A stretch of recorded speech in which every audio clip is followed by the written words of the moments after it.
discussão. E passo a palavra agora para o Renato Malcher, professor da Universidade de Brasília. Alô? Não.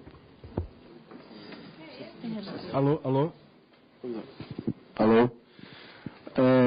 Nossa, é uma honra extraordinária estar participando dessa sessão. Eu queria agradecer muito a deputada Mara Gabrilli pelo nível visionário, tanto do ponto de vista humano quanto científico, e a coragem e a inteligência dela de colocar essa questão.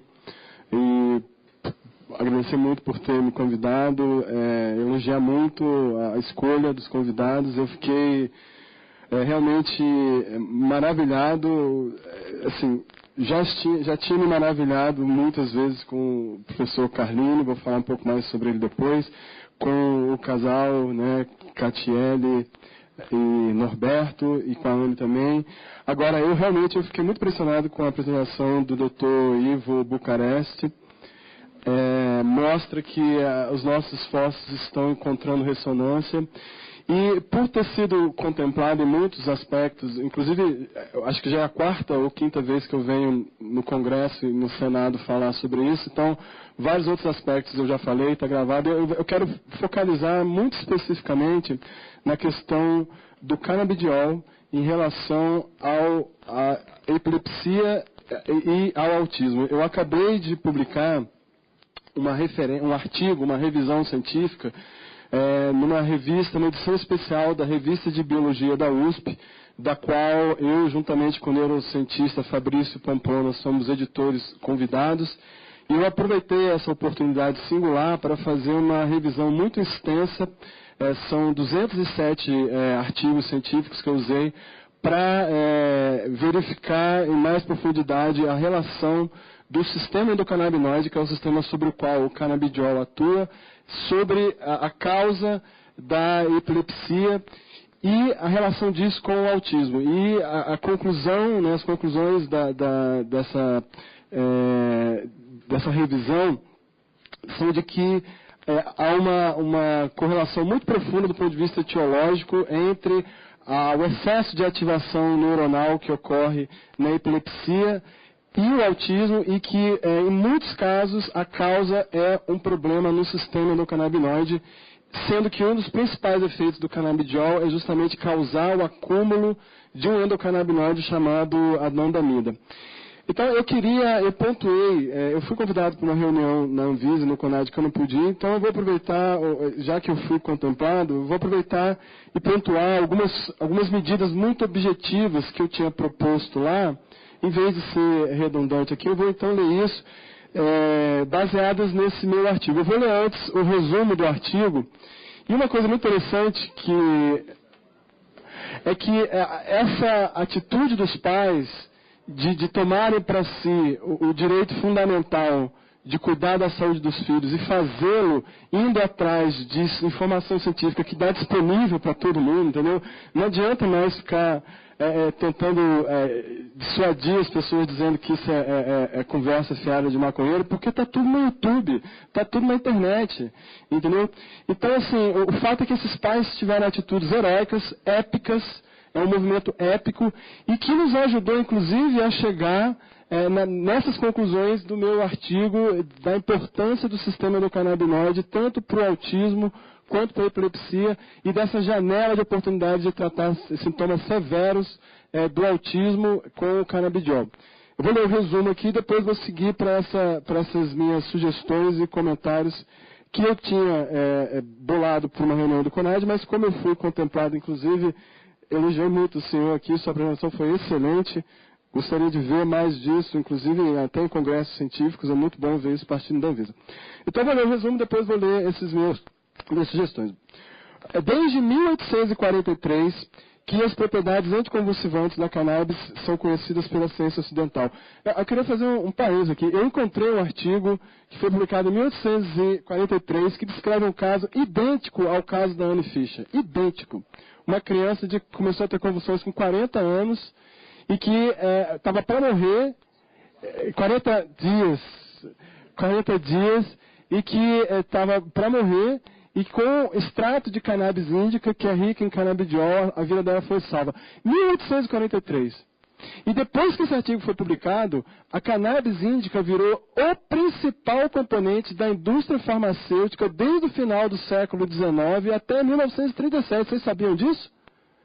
Agora, alguém aqui já ouviu falar de algum documento que diga que nessa época houve problemas de loucura, de pessoas ficarem burras e assassinar outros porque usaram como remédio?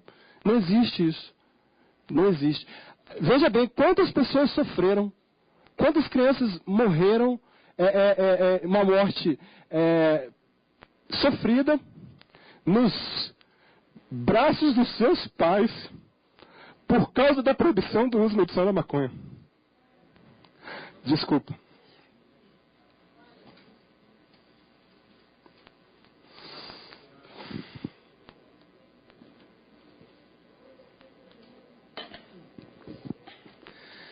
Eu vou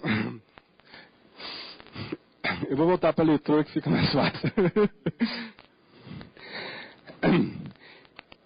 Em 1980, ensaios clínicos feitos pelo professor Carlinhos, demonstraram que canabidiol possui atividade antiepilética em pacientes de epilepsia refratária, sendo sonolência o único efeito colateral.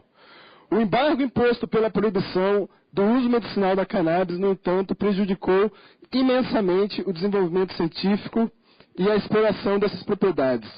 Multiplicam-se, contudo, os casos bem-sucedidos de uso ilegal e sem orientação para o tratamento de síndromes caracterizadas por epilepsia e autismo regressivo. Os resultados dessa aventura dos pais, corroboram evidências científicas que indicam a existência de processos etiológicos comuns entre o autismo e a epilepsia. Estudos em modelos animais confirmam o envolvimento de defeitos no sistema endocannabinoide. Esses avanços apontam o início de uma revolução no entendimento e tratamento desses transtornos. Então agora eu vou fazer leituras de coisas tão pouco técnicas, mas como eu disse, eu fui contemplado muitas coisas aqui já. Então, com base nessa revisão, que utilizou 207 artigos científicos como referência, eu gostaria de fazer os seguintes comentários e sugestões. Reclassificar imediatamente o canabidiol, tirando-o da condição de substância proscrita, é imprescindível para desobstruir, com a devida urgência humanitária,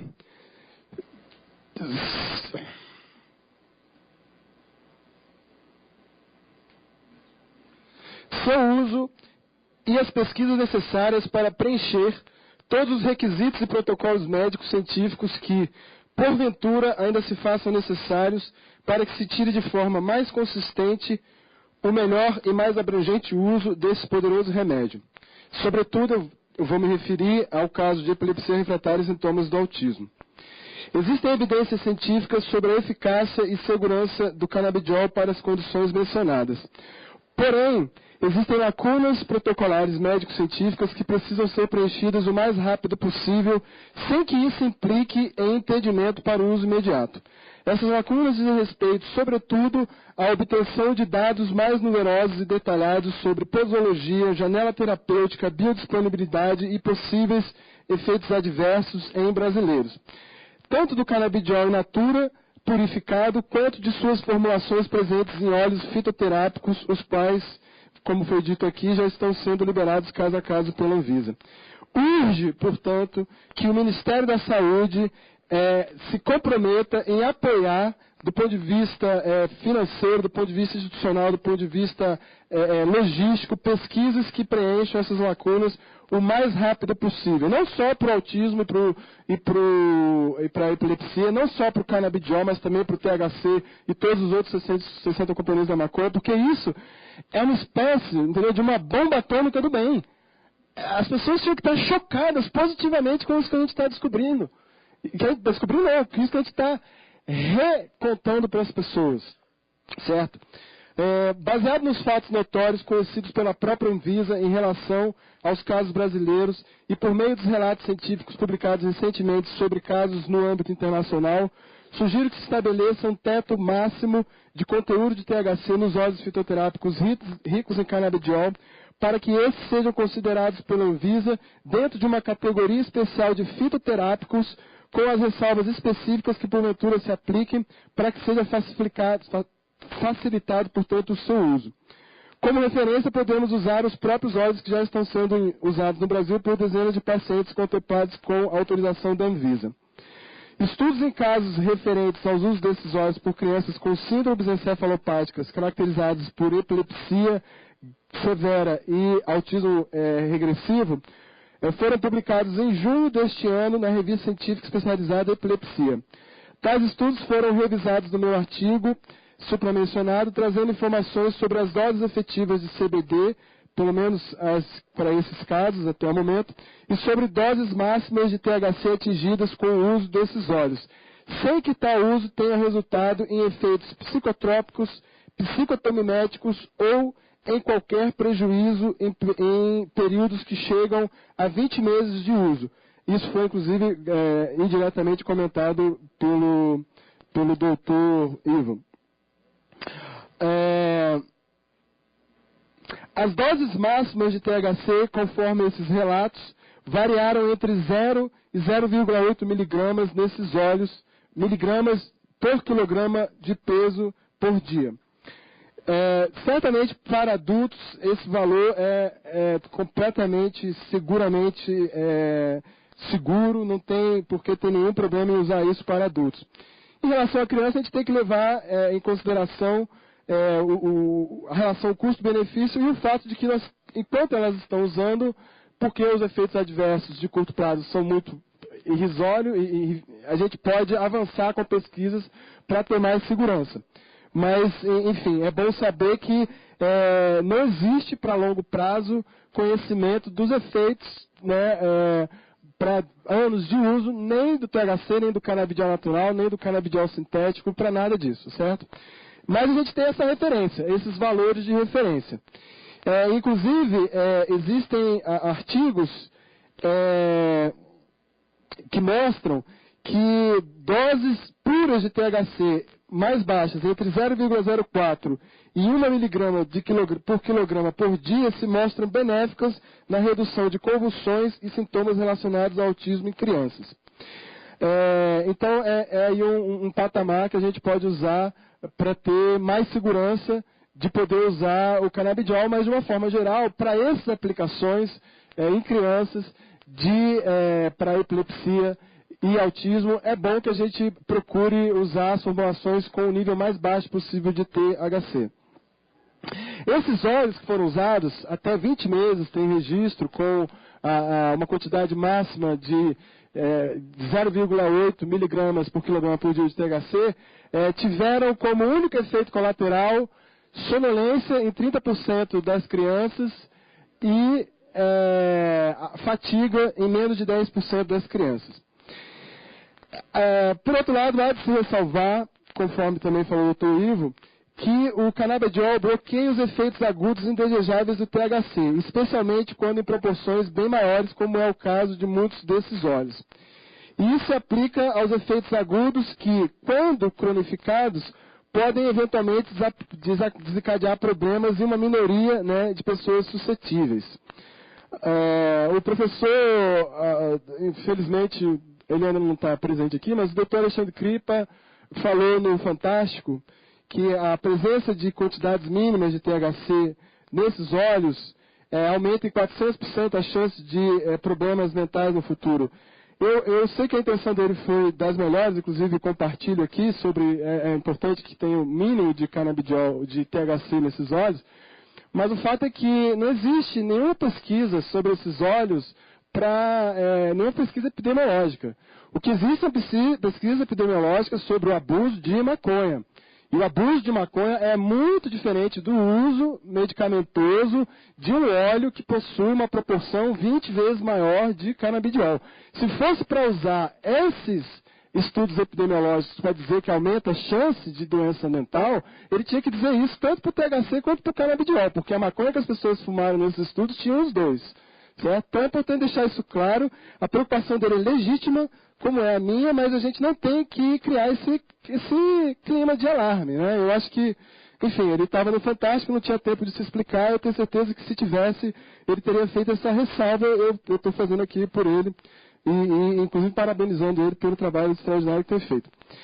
É razoável, portanto, que as restrições em termos de quantidades máximas de THC sejam flexíveis, levando-se em conta a relação risco-benefício e que sejam muito distintas para crianças e adultos. Como eu disse, esse problema dessas doses pequenas de THC para adultos é irrelevante. Do ponto de vista epidemiológico, nós sabemos disso. Mas ninguém conhece o uso desde criança. A gente sabe dos efeitos imediatos que estão salvando vidas, obviamente, a relação custo-benefício é salvar essas vidas. A gente não pode ficar titubeando em relação a isso, especialmente porque existe muita informação básica que nos permite ter segurança de usar essa proporção alta de canabidiol e THC, mesmo em crianças. E isso está revisado no artigo que eu entreguei aqui para o Dr. Ivo. Vou deixar uma cópia com a professora, com a deputada. E esse artigo, inclusive, para quem quiser acessar, ele está livre. Eu escrevi em português, de propósito, depois eu vou fazer uma versão em inglês. Ele está disponível no link www.ib.usp.br/revista/volume 13F1. Essa última parte, volume 13F1, é toda junta. Seguindo então, quanto tempo eu tenho? 1,50. Ok, vamos lá. Um minutinho a mais depois, por favor. É razoável, portanto, que as restrições sejam diferentes para adultos. Essa flexibilidade será fundamental para ampliar o impacto desses remédios na população que sofre epilepsia refratária e autismo no Brasil. Só de epilepsia refratária são cerca de 600 mil pessoas no Brasil. De autismo, tantas outras. Não seria ético exigir que essas pessoas tivessem que experimentar os graves efeitos colaterais de outras drogas ou chegar à beira da morte para ter acesso aos benefícios desses óleos ou do canabidiol purificado. De fato, muitos desses óleos são produzidos a partir de linhagens de cânhamo ou linhagens especiais de cannabis sativas que possuem quantidades negligenciáveis de THC, embora sejam adequadas à obtenção do óleo fitoterápico enriquecido com canabidiol e de canabidiol puro. Sugerimos, portanto, que seja imediatamente autorizado no Brasil o plantio dessas linhagens para a produção e comercialização de fitoterápicos padronizados e de canabidiol purificado direcionados à pesquisa e ao consumo por paciente, de maneira a nos engajarmos nessa pesquisa de forma urgente e desabonar os pais desse pesadelo burocrático e financeiro que é importar esses remédios, inclusive de maneira que a gente possa ter mais controle sobre a qualidade deles, que nem sempre é o caso. E a legislação já contempla isso, como foi dito aqui, certo? Bem, no artigo que acabamos de publicar, revisamos exaustivamente a literatura, de modo a cobrir aspectos técnicos e científicos a respeito do uso do canabidiol puro ou na forma de fitoterápicos para o tratamento de epilepsia e sintomas de transtornos do espectro do autismo. O artigo explica em detalhes os modos de ação conhecidos e a farmacologia do canabidiol, ressaltando que, em muitos casos de autismo, a atividade epileptiforme do cérebro, ou seja, o acesso à atividade neuronal, pode ocorrer sem se manifestar na forma de convulsões. Entretanto, conforme a literatura revisada indica, ou afirma, essa atividade está intrinsecamente relacionada com diversos sintomas severos do autismo e pode, inclusive, contribuir decisivamente para graves processos neurodegenerativos, os quais, por sua vez, podem selar o destino, o desenvolvimento e a qualidade de vida presente e futura destes pacientes. Portanto, é imperativo, do ponto de vista ético e científico, que a Anvisa e o Conselho Federal de Medicina deem aos médicos a flexibilidade e o discernimento de receitar canabidiol a indivíduos dentro do espectro do autismo, a despeito da ocorrência ou não de convulsões generalizadas e a despeito deles estarem ou não à beira da morte. Eu queria... eu queria só fazer um último comentário. Eu não podia deixar de fazer esse comentário, aproveitando essa oportunidade histórica. Eu espero que o professor Carlini não fique chateado comigo, mas eu queria dizer assim, que é uma honra extraordinária para os brasileiros serem compatriotas do professor Elisaldo Carlini, que é um cientista, um herói nacional, um herói mundial. O trabalho dele Para vocês terem ideia, a visão de futuro dele coloca a gente aqui numa situação curiosa. A gente está 40 anos atrasados nessa discussão. 40 anos, olha a visão de futuro dele. E no ambiente de trabalho dele, no ambiente científico, muitas pessoas com visão corporativa, com visão alarmista, até hoje não tiveram capacidade de compreender a grandiosidade do trabalho desse cientista. E eu queria dizer que, além de estar salvando vidas, recentemente, na reunião da Sociedade Brasileira de Neurociência e Comportamento, discutindo sobre o impacto, a visão, o impacto sobre a vida humana, a profundidade científica e a coragem de trazer essa questão refletida no trabalho do professor Carlini e do doutor do israelense Meshulam, coloca o trabalho deles num patamar digno de merecer um Nobel de Medicina. Receba ou não, ele está nesse patamar. E eu queria pedir mais uma vez uma homenagem ao Dr. Isaac Carlini, que é a maior autoridade no Brasil sobre esse tema.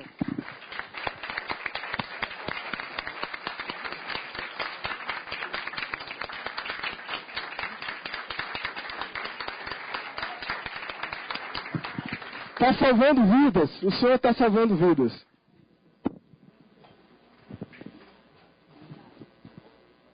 Muito